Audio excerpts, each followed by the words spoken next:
यहाँ पे कोई है ही नहीं, यहाँ पे उसकी चेयर खाली पड़ी है और मेरा बच्चा बीमार, एक दिन से बच्चा बीमार है, उसका शायद पता नहीं कोविड का कुछ है चक्कर।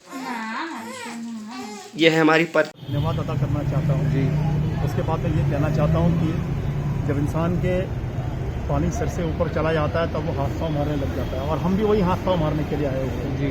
कहने का तात्पर्य ये है कि सर 21वीं सदी के अंदर भी हम आज ऐसे दौर से गुजर रहे हैं जबकि इंसान चांद पे पहुंच गया, लेकिन हम यहाँ पे ज़मीन के ऊपर भी सेफ नहीं हैं। हम स्पेशली यहाँ पे हेल्थ डिपार्टमेंट के लिए बात करने के लिए आए हैं कि अगर हम जनवरी माह की बात करें, जनवरी माह के अंदर हमारे इलाके से कम 3 वाक़यात ऐसे हुए हैं जिस पे कि एक जान भी गई है।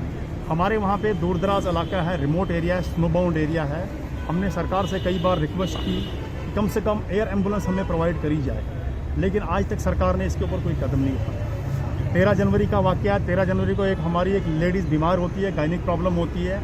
हमारे हॉस्पिटल में गायनेकोलॉजिस्ट नहीं है, MBBS डॉक्टर नहीं है, आयुर्वेदिक के 2-3 डॉक्टर है, उसमें से भी कोई प्रेजेंट रहता है, कोई नहीं प्रेजेंट रहता। 16 जनवरी को एक बुजुर्ग हमारे बीमार हो गए, उन्हें कंधे पे उठा के बर्फ़ में आपको वीडियो दिखा सकता हूँ, बर्फ़ में ले जाके कंधे पे लोकल स्ट्रक्चर बना के उन्हें लाया गया। बटोत पहुँचते उन्होंने दम तोड़ दिया। आज सुबह का इंसिडेंट है, एक नवजात शिशु है, 3-4 महीने का है, उसको सांस लेने में तकलीफ होती है, उसके माता पिता पहुंचते हैं हॉस्पिटल में, लेकिन वहां पे अफसोस है 6 बजे से लेकर 11:30 बजे तक कोई डॉक्टर अवेलेबल नहीं है। तो ये हम लोगों की जान के साथ खिलवाड़ नहीं है, मजाक नहीं है, तो और क्या है।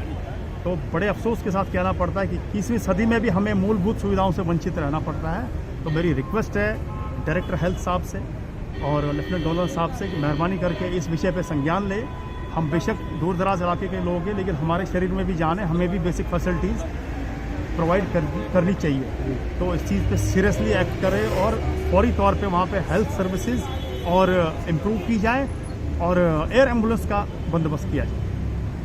3-4 साल से वहाँ पोस्ट है, हालांकि एक ऑफिसर 2 साल से ज़्यादा नहीं रह सकता, वो इंचार्ज है। सितम ज़रीफी ये है कि हमारे दक्षिण को एरिया ऑफ इंचार्ज बना दिया। जो भी आएगा इंचार्ज आएगा, प्रिंसिपल आएगा इंचार्ज आएगा, BMO आएगा इंचार्ज आएगा, कोई भी आएगा इंचार्ज। वो 4 साल से इंचार्ज वहाँ बैठा है, लेकिन जो हमारा ब्लॉक है वो 3 जो है हेल्थ रिलेटेड जो है दक्षिण, मड़वा और वड़वा, 3 तहसीलों को एक ब्लॉक बनाया है हेल्थ रिलेटेड। लेकिन BMO साहब अगर कभी कभार शाम को आएंगे, सुबह वापस कहाँ गए कोई पता नहीं। मेरे कहने का मतलब है कि BMO साहब को पिछले 15 अगस्त में उसको अवार्ड मिला। अवार्ड किस चीज़ का मिला हमें यह समझ नहीं आया। अवार्ड इस चीज़ का मिला होगा, मैं ये कहूँगा अवार्ड इस चीज़ का मिला होगा कि उनको दवाइयाँ मत दे दो, वहाँ पर हेल्थ सिस्टम अच्छा नहीं होना चाहिए। हाँ, ऑफिसर को उस चीज़ का अवार्ड मिलता है कि वो अच्छा काम करता है, वो लोगों की बुनियादी जो सहूलियतें हैं उनको देता है, वो अच्छी तरह से ड्यूटी कराता है। लेकिन हमारे वहाँ जो भी डॉक्टर्स हैं, 3-4 डॉक्टर्स हैं, एक ही डॉक्टर वहाँ प्रेजेंट क्यों हो सकता है? बाकी डॉक्टर्स क्यों नहीं आएंगे?